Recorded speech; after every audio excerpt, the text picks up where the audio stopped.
Bonjour tout le monde. Eh bien, je suis contente de vous retrouver aujourd'hui pour vous montrer donc la fin du relooking de ma parcelle que j'avais commencé bien dans la vidéo précédente. Et ça y est, elle est terminée, j'ai eu l'inspiration.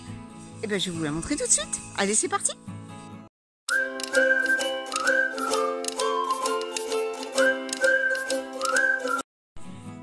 Donc voilà à quoi ça ressemble. Alors je vais vous mettre une photo dans le coin de la vidéo à quoi ressemblait le potager en début d'année.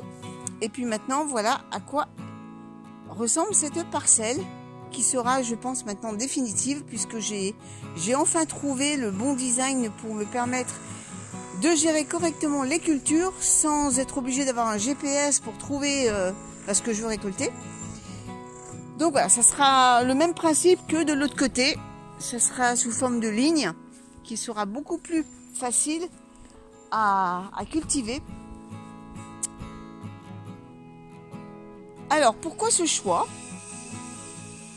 Eh bien, pour ceux qui découvrent ma chaîne, qui ont cliqué sur ma vidéo et qui ne me connaissent pas, pendant 4-5 ans, je me suis testée au principe, je dis bien au principe de la permaculture, parce que la permaculture c'est un bien grand mot, et on le met un peu à toutes les sauces.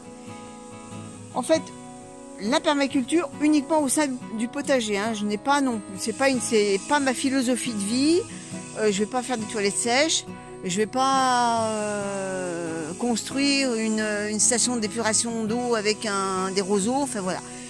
Je me suis basée sur la permaculture uniquement au sein du potager, à savoir, j'ai tout essayé, hein. J'ai essayé les buttes, j'ai essayé le paillage permanent, j'ai même essayé de tout mélanger, tout et n'importe quoi, c'est-à-dire les légumes entre eux au milieu avec des fleurs. Voilà, j'ai vraiment tout essayé et je me suis aperçue, alors ça c'est une réflexion personnelle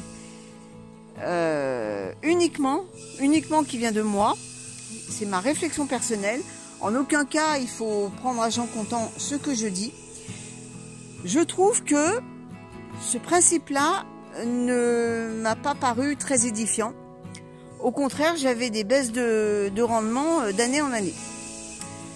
Donc je me suis dit, avec un boulot supplémentaire, puisque, quoi qu'en disent certains, de pailler le sol n'empêche pas la venue des mauvaises herbes. Donc, j'ai tout enlevé, je ne paille plus mon sol, je ne mélange plus les légumes entre eux, je ne mélange plus les mauvaises herbes avec les fleurs, enfin voilà, tout bastringue. Je vais cultiver maintenant un peu comme à l'ancienne, c'est-à-dire des lignes de légumes, tout en préservant bien sûr la qualité de mon sol. Je ne vais pas bien sûr bombarder de produits chimiques, à part les granulés anti-limaces.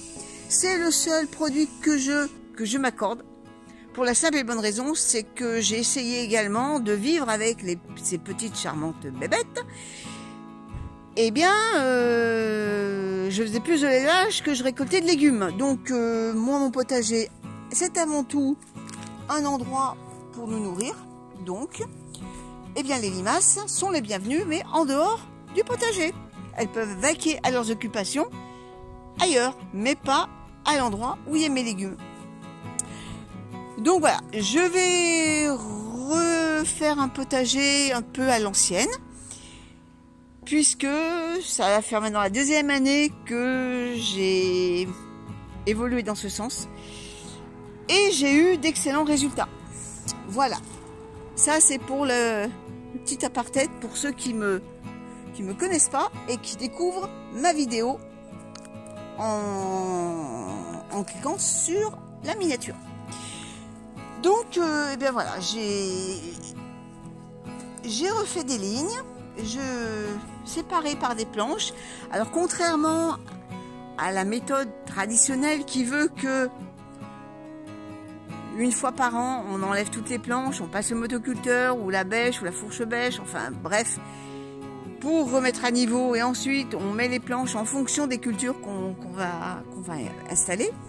Eh bien moi, ces planches, elles vont être permanentes, c'est-à-dire que c'est les planches de culture, je ne vais pas marcher dessus, elles vont rester constamment à la même place et ce sont les légumes qui vont changer de place. Pour finir la vidéo, je vais vous montrer ce que j'ai fait comme semis, les derniers semis de l'année. Parce que, comme vous le savez, hein, nous sommes en octobre et que les semis vont bientôt s'arrêter. Donc j'ai repiqué ce que j'avais semé, à savoir encore quelques sucrètes, ce sont des laitues. J'avais semé des épinards en godet, donc vous voyez, ils ont bien levé, donc j'attends encore un peu pour pouvoir les repiquer en pleine terre. Et là, ce sont les dernières scaroles. Ensuite, au niveau de la serre, vous savez que j'avais fait un endroit pour pouvoir cultiver. Eh bien, les tomates, j'en ai encore, vous voyez. Donc les pieds, je les garde encore, puisqu'ils sont à l'abri. Il fait chaud. Et donc voilà, les pieds de tomates se portent bien. Donc tant que ça pousse, eh bien je les conserve dans la serre. Et bien sur ce, je vais vous laisser. Je vous souhaite à tous une bonne semaine, un bon dimanche. Et puis on se donne rendez-vous très bientôt pour la suite au potager. À bientôt tout le monde.